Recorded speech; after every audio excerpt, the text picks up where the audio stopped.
Glória a Deus. Saúde e cumprimento a todos na paz do Senhor, amém? Estou muito feliz por conhecer este grande povo de Deus. Que o Senhor vos abençoe, vos dê graça e vos conceda completar a carreira a qual o Senhor nos propôs, amém? Nesta noite quero agradecer minha querida irmã pelo convite na direção dos seus pastores aqui, e quero agradecer também pela vida do Senhor. Deus abençoe o senhor, pastor, reverência ao Senhor e à sua vida, certo? Aprendi que sempre devemos respeitar os mais velhos, amém? Também agradeço meu guerreiro dirigente, meu querido irmão diácono, muito obrigado pela oportunidade e pela acolhida, amém? Sem perca de tempo, abramos na epístola do apóstolo Paulo à igreja de Éfeso, capítulo de número 6. Aleluia. Glória a Deus. Enquanto os irmãos vão achando, eu e minha esposa fazemos parte da Igreja Pentecostal Deus é Luz em Horizonte. O irmão falando aqui da dificuldade da obra, nós sabemos de perto, porque acompanhamos o nosso pastor e também dirigimos uma obra ali. E quanto é difícil a obra de Deus, não é fácil. Agora, se você me disser que não há prazer servir a Deus, nós precisamos conversar de novo. É a melhor coisa que um homem, que uma mulher pode encontrar na vida, é servir a Deus, mesmo com dificuldades, amém? Efésios capítulo de número 6, versículo de número 13 ao 17, creio que os irmãos conhecem muito bem. Espero alguns irmãos encontrarem. Efésios capítulo de número 6, versículo de número 13, termina às 9, meu guerreiro? Isso, amém, obrigado. A palavra do Senhor nos diz assim, amém? Efésios capítulo de número 6 e versículo de número 13. Portanto, tomai toda a armadura de Deus, para que possais resistir no dia mau, e havendo feito tudo, ficar firmes. Estais, pois, firmes, tendo cingido os vossos lombos com a verdade, e vestida a couraça da justiça, e calçado os pés na preparação do evangelho da paz, tomando sobretudo o escudo da fé, com o qual podereis apagar todos os dardos inflamados do maligno. Tomai também o capacete da salvação e a espada do Espírito, que é a palavra de Deus. Amém? Podei-vos sentar. Mais uma vez vos agradeço por nos receber aqui nesta noite e pelo amor e pela misericórdia de Deus nos ouvir um pouco. Amém? Meus queridos irmãos, o apóstolo Paulo escreve aos irmãos, a igreja de Éfeso, tratando de um assunto tão corriqueiro e um assunto tão cotidiano como nos nossos dias, e de extrema importância. Paulo está tratando de um assunto que você conhece, chamado batalha espiritual. E este é um assunto que ronda os pensamentos e corações de muitos cristãos. E muitos se interrogam, muitos procedem de uma maneira e de outra sobre este assunto que é a batalha espiritual. E por que este é um assunto tão falado no meio da igreja? Porque assim que você adentra, dando o primeiro passo na fé, que por meio do Espírito Santo, já falado aqui nesta noite, que convence o homem do pecado, da justiça e do juízo, assim que você dá o primeiro passo, os primeiros passos na fé, você já deve iniciar a chamada, a carreira, a vida cristã com um pensamento: eu estou em uma batalha. Eu não fui chamado para ficar de boa, assim, sem nada, como nós gostamos de dizer, sombra e água fresca. No dia que eu cheguei na fé, eu disse automaticamente para um adversário: eu não ando mais segundo o teu curso, eu não ando mais segundo o curso do mundo. No momento que você dá o sim a Cristo, inicia-se uma guerra, pelo menos com 3 inimigos, pelo menos: o diabo, o mundo e você mesmo. Para começar, você já arruma 3 inimigos. Para começar, se não contar aquilo que Jesus disse, que os inimigos do homem estão dentro da sua própria casa. Ainda vem mais alguns da família. Mas em tudo dai graça. Então, tendo isso em mente, eu queria falar um pouco sobre batalha espiritual. E obviamente, por meio de falsos ensinos, muitos de nós aprendemos algumas coisas erradas sobre batalha espiritual. Certo? Quero já de antemão falar para os dirigentes que esse é o meu tom de mensagem, sempre ensinativo. Certo? Não vim, aqui tem pastores que doutrinam, essa é a minha maneira, eu só sei pregar ensinando, não tem de outro jeito. Falo isso porque quase já nos tiraram a marra ali de algumas igrejas, mas é minha maneira, não sei de outro jeito a não ser ensinar. Amém? Mas, obviamente, muitas coisas aprendemos equivocadamente sobre batalha espiritual. Ensinaram-nos muito para nós no começo da nossa fé, creio que muitos já viram, que se expele demônio com água benta, com rosa ungida, com sal grosso. Eu costumo chamar de gambiarras da fé. E esse tipo de coisa, irmão, não derrota demônio nenhum. E hoje nós vamos aprender, creio que aqui os irmãos são ensinados, nós vamos aprender um pouco mais como é que se derrota as armas do diabo, as ferramentas do diabo. Isaías 54:17 diz o quê? Toda ferramenta preparada contra ti não prosperará, e toda língua que se levantar contra ti em juízo, tu a condenarás, porque essa é a herança dos servos do Senhor, diz o Senhor. Aí surge a pergunta: como é que eu posso batalhar contra um adversário poderosíssimo, cheio de artimanhas? Paulo vai falar aqui de ciladas do diabo. Ele vai empregar uma figura chamada de dia mau. Como é que eu venço um ser desse? Obviamente, você recorre às epístolas, à escritura, e as escrituras dizem que a nossa batalha não é contra carne e sangue. A nossa batalha não é com afronta, com gritos, murros, pontapés, não, postagens difamando fulano, nada disso. Creio que aqui ensina que a nossa batalha começa pelo joelho, na obediência. O pastor falou que nesta noite, na obediência. E nós vamos ver algumas ferramentas que o diabo usa contra a igreja. E como que a igreja, você cristão, pode se defender delas. E não há uma coisa melhor. Para quem está numa guerra, você precisa de 2 coisas para iniciar. Se você está numa guerra, estamos ou não estamos numa guerra? Estamos, não tem para onde correr. Se você disser, você que não é crente, e disser um sim para Jesus hoje, automaticamente você começa uma guerra. Então, se você vai entrar numa guerra, você precisa ter conhecimento de 2 coisas. Primeiro, quem é seus aliados? E segundo, quem é o seu adversário? Primeiro você precisa conhecer a Cristo. Você precisa conhecer o capitão da salvação. Você precisa conhecer os que militam ao seu lado. Para quê? Para que eu não fira meu irmão. Para que eu, em vez de atacar, gastar minha munição no adversário, eu gaste no meu amigo, no meu irmão. Então Paulo diz que as armas da nossa milícia, o contexto de milícia aqui não é esse contexto que nós entendemos hoje, de criminalidade. Milícia é um destacamento que um comandante manda a fazer uma missão. Então as armas da nossa milícia não são carnais, mas espirituais e poderosas em Deus. Amém? Então você precisa conhecer Cristo, ter os pés firmados, ter o coração convicto, uma mente transformada, Cristo no coração, calçados os pés na preparação do Evangelho da Paz, está firme. E também deve-se conhecer quem é o seu adversário. Porque não há uma das coisas piores a se perder uma guerra, é ir batalhar com alguém que você não sabe nem quem é. Como é que ele age? Que arma ele tem? Sei não. Vai batalhar com não sei não. E vai atingir ele com o que? Não sei. Ele vem por onde? Não sei. Aí, irmão, fique quieto, você não sabe de nada. Então, aqui no Antigo Testamento, quando um rei ia uma guerra contra outro povo, contra uma nação, contra outro exército, o que ele fazia à noite ou dia antes? Mandava espias.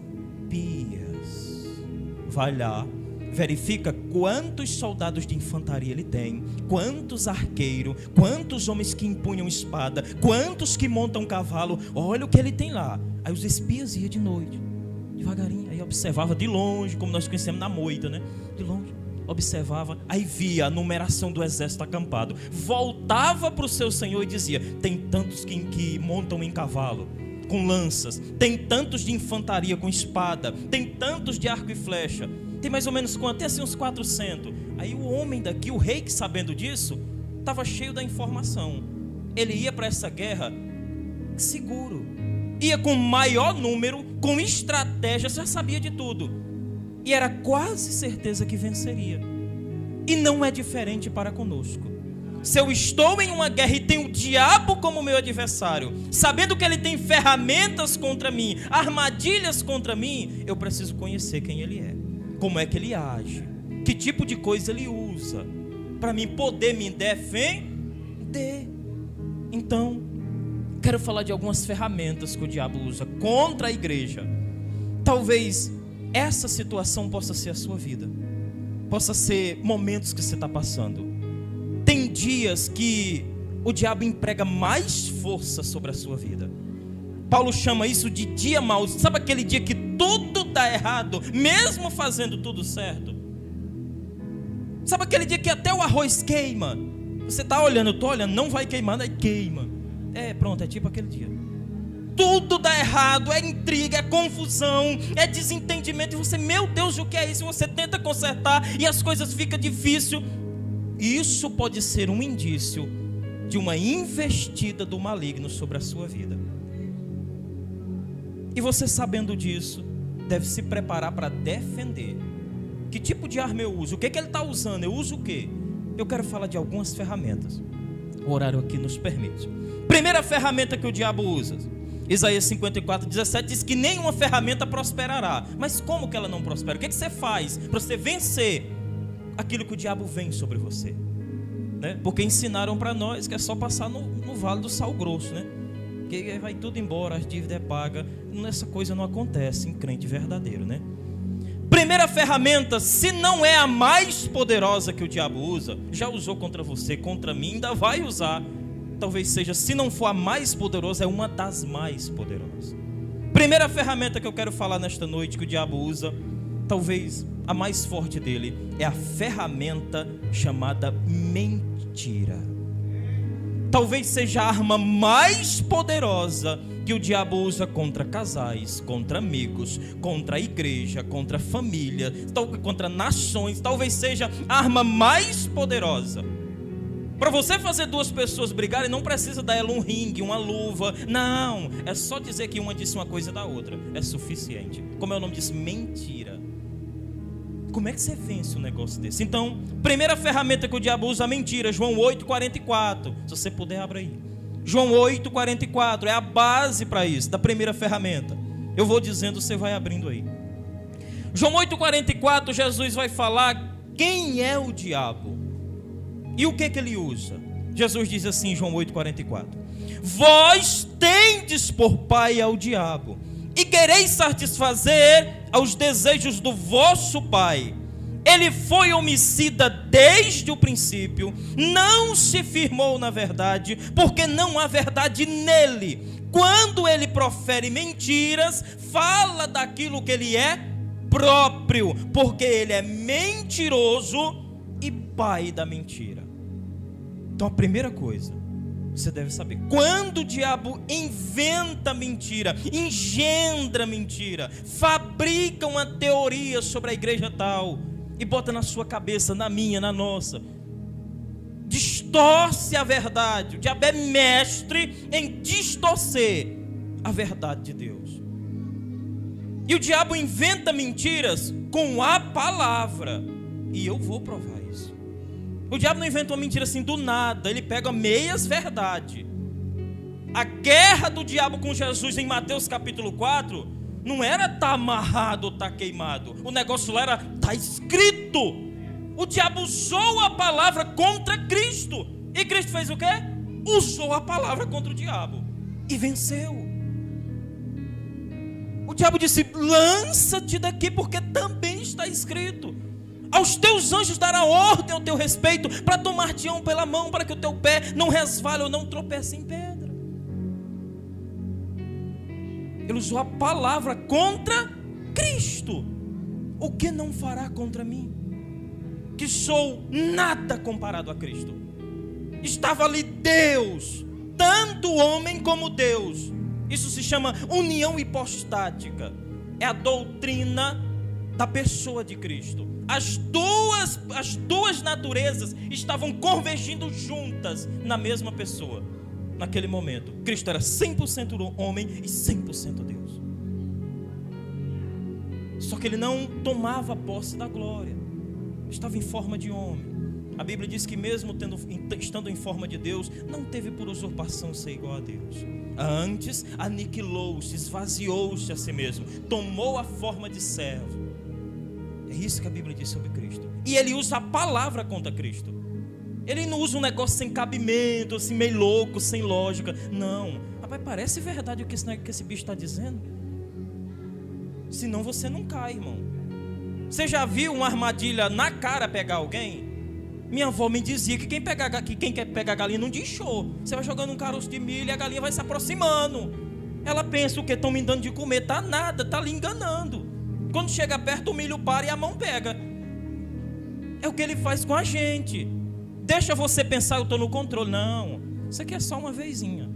Aí deixa você fazer outra. Não, eu ainda estou no controle, é só mais uma vez. Glória, Jesus é amor, glória. Com 3, 4 vezes você procura o controle, não está mais na mão. Você já está dominado.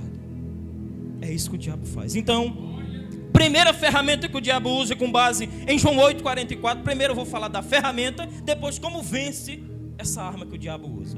João 8,44 diz que ele é mentiroso e pai da mentira. Então o diabo usa mentiras no casamento, faz o esposo mentir para a esposa. Acabou que está no telefone, a esposa chega e ele está falando com a gambiarra. Meu pastor chama de gambiarra. Há outras coisas que a pessoa arruma por fora, né? Está falando no telefone. Oi, meu amor, tchau, daqui a pouco eu vou falar. Aí pode ter quarto. Oi, meu amor, oi, tudo bem? Mentira! Isso provém da onde? Do diabo, que é o pai da mentira. Faz a esposa mentir para o esposo. Faz o irmão mentir para o seu pastor. O pastor liga ou pergunta: irmão, tu estava onde? Eu estava doente. Estava não. Não é verdade, pastor? Não tem coragem de dizer: pastor, eu estou meio assim. Não tem coragem de se abrir. Pastor, me ajuda. Irmão, me ajuda. Diácono, me ajuda. Dirigente, me ajuda. Aí fica mentindo, dando lugar ao diabo. Quando que nós andamos em verdade e na verdade? Não existe meia verdade e meia mentira. Ou é verdade ou é mentira. Não tem, esse muro não existe, né? Então, a primeira ferramenta faz com que o diabo faça o crente ou pessoas mentir no casamento, na igreja, na vida social, no trabalho. O funcionário pega as coisas do patrão, bota dentro do bolso, né, antes do trabalho terminar. Aí o patrão não dá fé, mentira. Diz que estava doente, aí chega tarde. Fica mentindo. Isso vem da onde?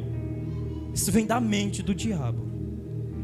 Essa é uma das maiores ferramentas. 1 Timóteo capítulo 4, versículo 1. O que diz em 1 Timóteo 4, 1? Mas o Espírito expressamente diz que nos últimos tempos apostatarão alguns da fé. O que significa apostatar? Apostatar significa dar as costas para Cristo de livre e espontânea vontade. É abandonar a fé querendo abandonar.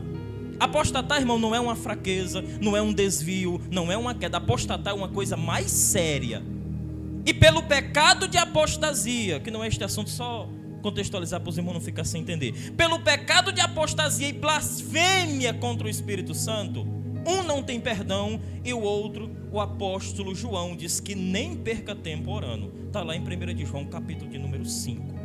Certo? Não vou, porque senão a gente vai enveredar para outro assunto. Existem 2 pecados gravíssimos nas Escrituras. É o pecado de apostasia e a blasfêmia contra o Espírito Santo. A blasfêmia contra o Espírito Santo está em Mateus capítulo 12, versículo 30, 31 em diante ali. Certo? Então, 1 Timóteo, Paulo falando a Timóteo, capítulo 4, versículo 1, diz que é nos últimos tempos. Quando é que é isso? É agora. É o nosso tempo. Ele disse que os homens darão ouvidos a espíritos enganadores e a doutrinas de demônios. E o que é doutrina? Ensino. E o que é demônio? É demônio mesmo. É o diabo ensinando. É doutrinas fora das escrituras. É ensino que Jesus nunca ensinou. É viver e ensinar coisas que o seu pastor, seu dirigente nunca ensinou. Tem gente que é cheio de inovação, né? Cheio de coisa diferente que não está na Bíblia. Não, porque eu queria fazer assim, sabe? Não. Nós temos que andar nos caminhos antigos. Antigos. Irmão, não tem coisa melhor, voltando ao assunto que eu falei no início, que ouvir as pessoas mais velhas. Irmão, na minha igreja você não me encontra conversando mais o jovem. Você não me encontra. Nunca me encontrou. Tenho mais de 6 anos de fé. Nunca você me encontrou ou vai me encontrar conversando com os jovens. Não é porque eles são maus. É porque os jovens não têm nada do que eu digo, não no literal, sempre temos o que aprender, mas os jovens não têm muito o que ensinar. Você quer ser sábio, quer aprender como é que as coisas se processam na igreja, quer saber onde é que está, com aquilo que o meu avô dizia, você quer saber onde as andorinhas dormem? Conversa com os mais velhos. Eles já passaram por caminhos que eu não passei ainda. Eles sabem onde é que estão as pedras, os caminhos, os buracos do caminho. Aí se você tiver um bom ouvido, ele, filho, não faça isso não. Aí você dá ouvido, aí você passa bem. Então, nos últimos tempos dos nossos dias, espíritos enganadores enganarão pessoas. Como é o nome desse processo? É a ferramenta da mentira. Falsos ensinos, é engano, a proliferação do engano, é falsas doutrinas, doutrinas de homens, doutrinas de demônios. E as pessoas se apostatarão da fé se derem ouvido a isso. E nós estamos sendo alertados para abrirmos os olhos e identificar uma ferramenta do diabo. Ei, isso aí é mentira. A minha Bíblia não diz isso aí não. Certo? O primeiro falso ensino do diabo está em Gênesis, capítulo de número 3. Abramos aí, dá tempo, bem rapidinho. Gênesis 3. Abra aí. Primeiro falso ensino. Olha aqui como é que o diabo distorce o negócio. Gênesis, primeiro livro da Bíblia. Vamos logo para o 2,16. Depois a gente vai para o 3. O livro Gênesis significa criação. O princípio, a criação de Deus. Gênesis capítulo de número 2 e versículo 16. Depois a gente vai para o 3, capítulo 3. Olha como é que o diabo tenta mudar o que Deus disse, para que as pessoas caiam. Aqui está a queda da humanidade, você conhece de cor. É quando Adão e Eva pecou. Mas bora observar como é que se deu essa conversa. Gênesis capítulo 2, 16 e 17 é as palavras da boca do próprio Deus. Olha o que ele diz. E ordenou o Senhor Deus ao homem. Gênesis 2, 16. E ordenou o Senhor Deus ao homem. Preste atenção no que Deus disse e depois o que a serpente vai dizer. Preste atenção. E ordenou o Senhor Deus ao homem, dizendo o quê? De toda a árvore do jardim comerás livremente, de todas. Vamos continuar. Mas, olha a condição, 17. Da árvore da ciência, que quer dizer conhecimento, do bem e do mal, dela não comerás, porque no dia em que dela comeres, certamente, como é que é? É certeza que bate as botas. Foi o que Deus disse ou não foi? Pronto. Isso aqui é a palavra de Deus. Isso aqui muda? Não. A palavra de Deus e o próprio Deus é imutável. Não muda. Ele disse que eu sou o Senhor Deus e não mudo. Pronto. Isso aqui é a palavra, é o mandamento. É nisso que era para viver Adão e Eva. Pronto, aqui o mandamento. Come de tudo, menos da árvore que está no centro. Pronto, só isso. Passa-se o tempo, nós não sabemos quanto tempo. Aí vem Gênesis capítulo de número 3. Aí vem aquela conversinha que talvez você já tenha ouvido também.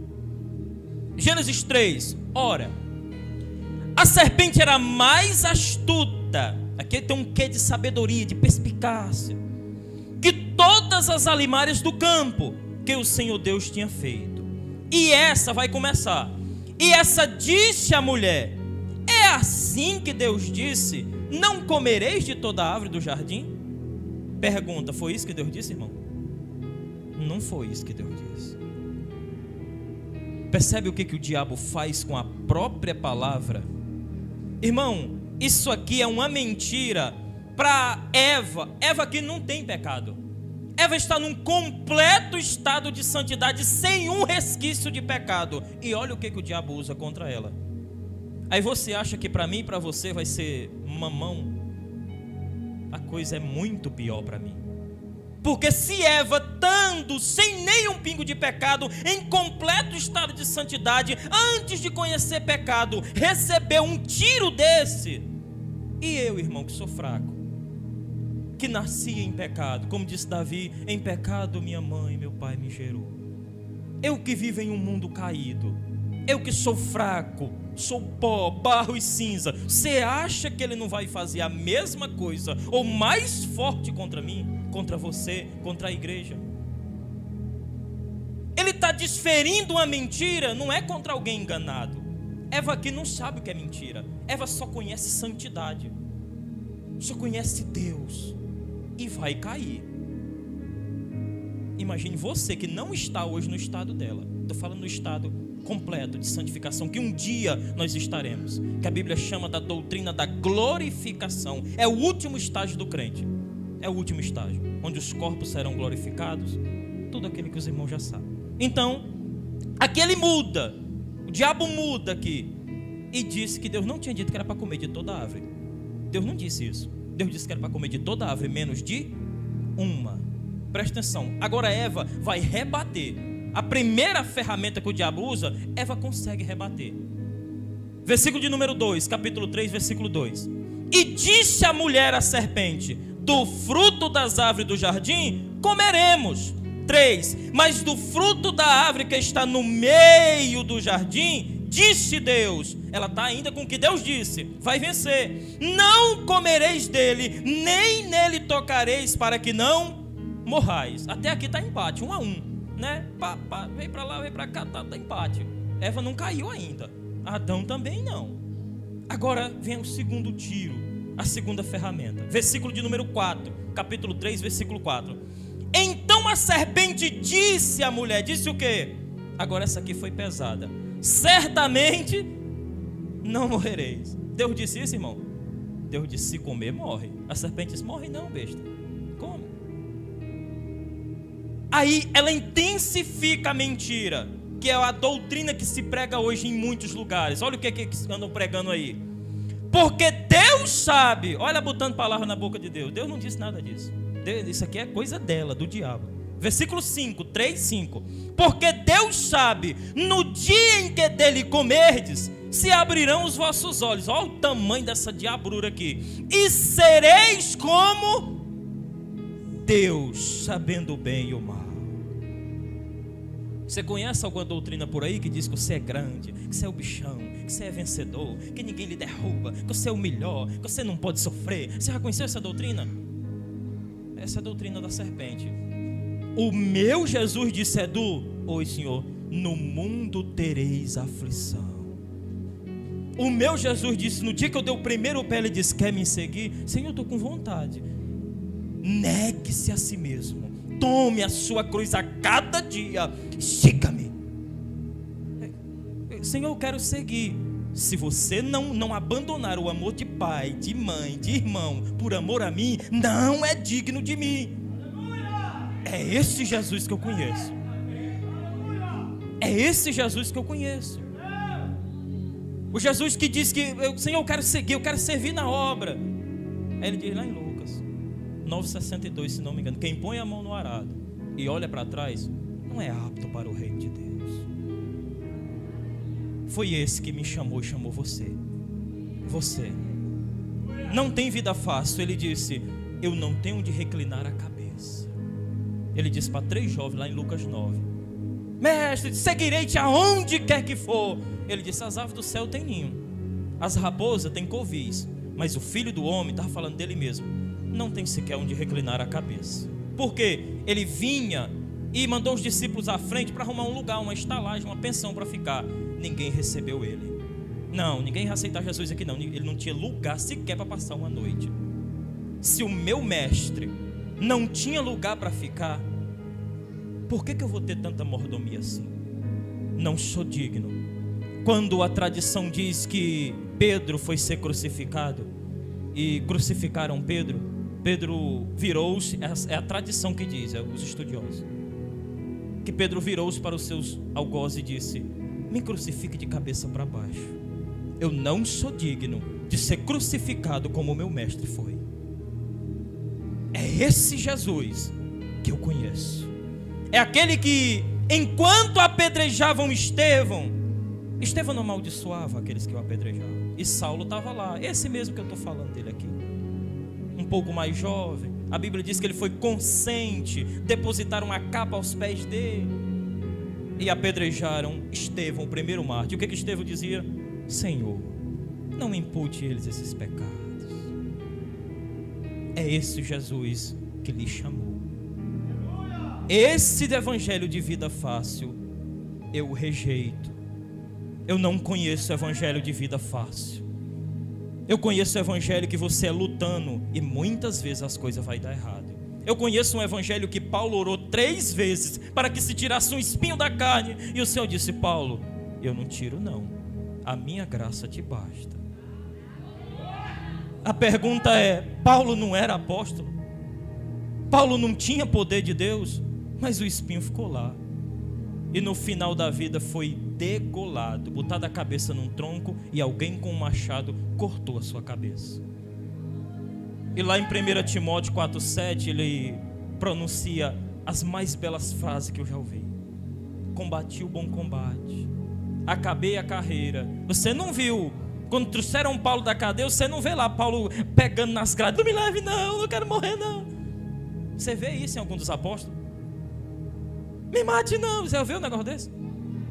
Não. Caminha para a morte como alguém caminha para receber uma coroa. Jesus não correu com a cruz como eu e você corre de medo dos problemas.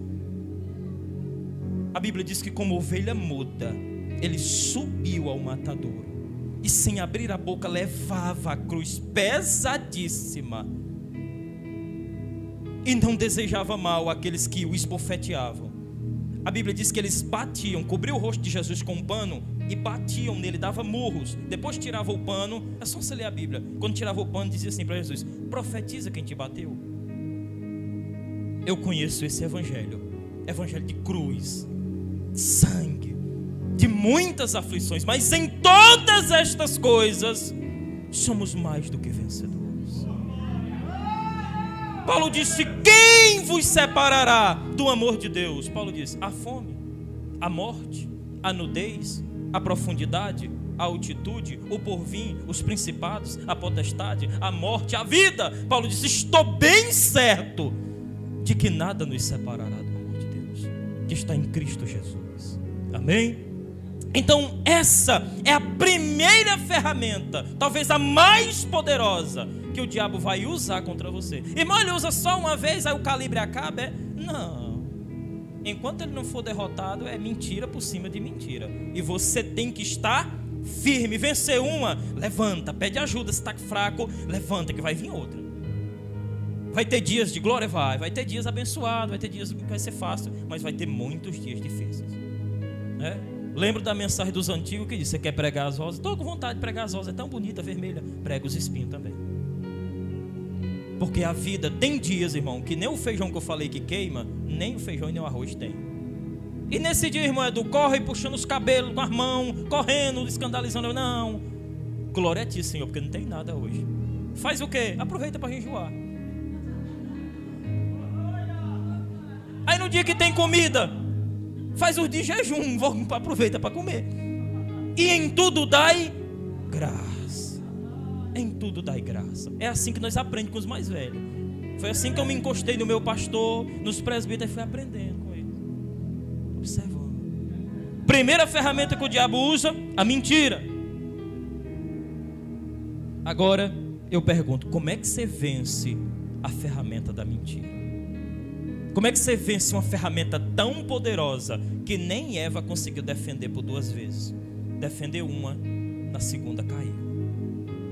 Como é que você vence algo desse tipo? Como é que você vence algo dessa magnitude? E não tem só o diabo. A Bíblia diz que caiu a terça parte dos anjos do céu com ele. A pergunta que eu faço para você é: a terça parte de quanto? Porque a terça parte de 1000 é fácil, né? É mole, é pouco. Está aqui 3, 4, 5 para cada, tá tudo bem. O problema é que a Bíblia diz é que lá no céu tinha e ainda tem miríades e miríades de milhares e de milhares de anjos. Agora faça a terça parte de milhares, de milhares, de milhares, de milhares, de milhões de anjos. É por isso que tem demônio em todo canto perturbando os crentes. A coisa não é fácil, irmão. E eu preciso tomar cuidado. Porque o diabo, irmão, o diabo não está querendo. É porque o diabo hoje me tentou para queimar o meu arroz. Pelo amor de Deus, irmão. Irmão, o diabo quer tirar a sua vida. Ele quer destruir a sua família. Ele quer afastar você da igreja. Para queimar arroz, nem de diabo precisa. É só não prestar atenção no fogo. Não é verdade, pastor? Não, nós ficamos com as bobagens, né? Eu dirijo uma congregação já há um bom tempo. Tinha uma irmã que congregava com a gente. Aí ela tinha uns testemunhos, como meu pastor fala. Não estou falando da irmã, mas são umas coisas que a gente precisa aprender. Que ele não é diabo. Ela dizia: fui comprar o frango hoje, vinha com o frango na bicicleta, eu perdi o frango, o diabo tentou para me perder o almoço. Foi não, você não amarrou o frango direito na bicicleta. Aí você perdeu o frango, você foi descuidada. Se tivesse amarrado, bem amarrado, botado em 2 sacolas, como eu vou amarrar minha esposa para o supermercado, e a mulher perguntando, eu disse: de moto, bota 2 sacolas. Eu vou perder o frango, rapaz, é caro, não tem dinheiro. É só prestar atenção, não foi diabo nenhum que fez a irmã perder o frango, foi o desleixo dela. Ora, bote um frango na bicicleta e desça no calçamento. Nada de diabo. Nós precisamos discernir. Se você diz que é diabo, quando o diabo ataca, você nem percebe que foi ele. Você fica tirando sem saber onde é. Fica dizendo que é diabo quando não é, e quando é diabo você diz que é o irmão. Que, rapaz, o irmão está se levantando contra mim. Olha, muito cuidado. Você precisa discernir, presta atenção, você precisa discernir o que é provação de Deus, o que é tentação do diabo e oposição da carne. Se você não tomar cuidado, as 3 coisas parece assim, porque nas 3 você sofre, nas 3 pode ser tirado de alguma coisa. Deus não tenta ninguém, não pode ser tentado, a Bíblia diz. Deus prova, castiga e corrige a todos quanto ama e tem por filho. O diabo não prova, o diabo tenta. E a minha carne não me prova, ela me faz oposição, ela me leva a pecar, ela me tira do Espírito. É aquilo que está lá em Gálatas 5, fruto do Espírito e fruto da carne. É aquela guerra constante, um contra o outro. Amém? Vou encerrar. Como é que você vence a ferramenta da mentira? O diabo vem com uma mentira poderosa, daquela que ele usou em Eva, daquela que ele tentou usar em Cristo por 3 vezes, mas Cristo já conhecia ele. Cristo já conhecia e você precisa conhecer. Como é que vence a mentira? Oh, glória, tem crente forte aqui mesmo, Jesus. Com a verdade, obviamente. Jesus disse que não há ninguém que vá contra a verdade, a não ser pela verdade. Como é que o diabo vem com a mentira? Aí eu vou com um copo de água benta. Aí vai eu. Aí vai. Pelo amor de Deus. O diabo inventa uma mentira sobre mim. Quem não se lembra de Jó? Você lembra? Jó estava onde? Na terra. O diabo estava onde? Em uma reunião no céu. Jó sabia do negócio? Não. E o negócio esquentou lá, certo? A Bíblia diz que houve um dia em que os filhos de Deus vieram se reunir com o Senhor. E veio também Satanás no meio dele. O diabo vai inventar uma mentira contra Jó. Jó sabia? Não, irmão, Jó estava na terra. Lá sabia o que estava acontecendo no céu? Se o Senhor não me revelar, como é que eu sei? Se eu não prestar atenção, você não sabe nem o que acontece na sua casa se você não prestar atenção. Quanto mais no céu. O Senhor tem que revelar, o Espírito tem que revelar. Senão você não sabe. Então, lá o diabo acusou Jó de servir a Deus por bens, de servir a Deus porque ele era próspero, de servir a Deus porque tinha saúde. E Jó sabia dessas acusações que o diabo estava inventando dele? Sabia não, irmão. Não sabia. Aí como é que Jó se defendia? O diabo estava inventando acusação lá e Jó com a rosa ungida na terra. Não. Jó tinha testemunho. Jó tinha vida com o Altíssimo. Jó estava embasado em Deus, respaldado, garantido, guardado em Deus. Irmão, quando você está em Deus, deixa o diabo mentir. Agora, se você não está em Deus, nem uma mentira precisa para lhe derrubar. Quem está em Cristo, quem não se lembra? Casa na rocha, casa na areia. O básico da fé. Então, como é que se vence uma mentira? Com a verdade. Terceira epístola de João, capítulo de número 1 e versículo de número 4. Olha o que diz. Vai dar tempo, só a primeira ferramenta. Tinha 5, né? Depois, se for nos dada a oportunidade, nós voltamos aqui para terminar. Terceira de João, capítulo 1, versículo 4. Olha como é que o Senhor requer de nós que nós andemos. Não tenho maior gozo. O que é gozo? Alegria, prazer, satisfação, do que este, de ouvir que os meus filhos, o quê? Andam na verdade. É o que está, irmão, em 3 de João, capítulo 1, versículo 4. O prazer do Senhor é que os filhos dele andem na verdade. É assim que vence a mentira. É assim que vence uma mentira. Paulo vai dizer que estáis, pois, cingidos os vossos lombos com a verdade. Efésios 6,14. Só dá para vencer a ferramenta da mentira com uma primeira peça da armadura. Paulo vai falar aqui de 6 peças da armadura do crente. E a primeira peça da armadura do crente é cingir os vossos lombos com a verdade. O que é isso aqui? É um cinto. Paulo está olhando. Eu quero encerrar, certo? Só para encerrar isso aqui. Tinha muitas outras coisas, mas eu quero encerrar. Paulo aqui está olhando, está preso em Roma. E Paulo está olhando para um centurião romano, um soldado romano da sua época. E como é que um soldado, um homem de guerra, se portava naquela época? Ele tinha uma armadura. Quem é que vai para a guerra sem nada, irmão? Você já viu? Que tipo de soldado vai para uma guerra sem nada? Só com a cara e a coragem? Você precisa ter alguma coisa. Porque senão, meu irmão, o inimigo não brinca. O adversário não brinca. Quem vai para a guerra não é para brincar, é matar ou morrer. Então Paulo olha para o soldado romano e começa a ter a revelação de Deus também da armadura espiritual do crente. E a primeira coisa que ele olha é para o cinto do soldado.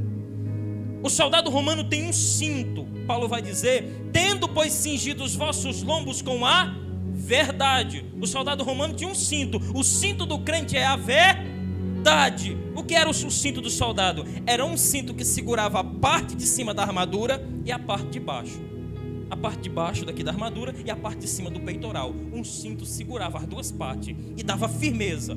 E quando o cinto estava firme, o soldado podia descansar uma espada. O soldado romano tinha 2 espadas, uma grande e uma menor. A grande era para a batalha e a menor era só para terminar de matar o adversário. Se o cinto tiver frouxo, como é que segura a espada? Você já conheceu o crente da calça frouxa? Porque você não encontra a verdade na boca dele. Vai para o culto, vou. Daqui a 5 que tu vou, não. Não, você sabe que eu vou? Ah, não vou, não. Vai ou não vai?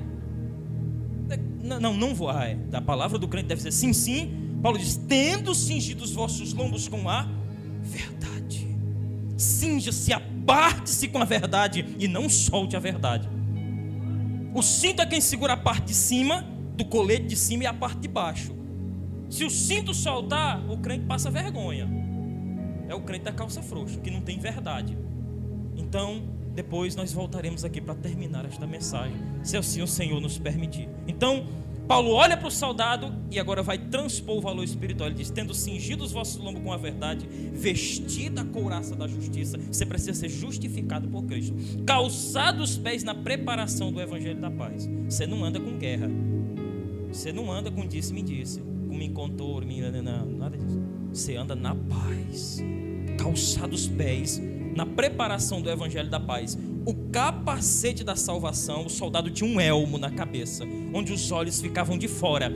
E para que precisa de um capacete? Para proteger a cabeça de espada. Irmão, uma pancada na cabeça, adeus. Uma tentação na mente do crente é suficiente para ele abandonar a fé. Se a cabeça do crente, os pensamentos não tiver blindado, não tiver a mente de Cristo, ele acredita nas doutrinas de demônio. Aí Paulo continua: segurando o escudo da fé. Todas essas ferramentas são de defesa, só tem uma de ataque. Com o qual podereis apagar todos os dardos. O que são dardos inflamados? São flechas com fogo na ponta, molhada com piche, que lançava-se no soldado. E Paulo dizia: para você apagar uma flecha do diabo, você tem que estar respaldado na fé. Se você não tem fé, a flecha passa direto. Aí se passar uma flecha em mim, eu não tenho armadura, transfixa de um lado para o outro. E aí eu sou atingido, como no nosso linguajar, você é setado. Então ele diz, com o escudo da fé você apaga, o diabo atira, você está na fé. E agora a única arma de ataque, a espada do Espírito, que é a palavra de Deus. É com a espada que você rebate. Foi assim com a espada que Jesus rebateu os ataques do diabo e saiu do deserto de 40 dias e 40 noites vitorioso. Você não sai de deserto com rosa não, viu? Ungida, o vale do sal no deserto. Você sai com jejum, com oração e palavra. Amém? Que Deus vos abençoe e vos dê graça, em nome de Jesus.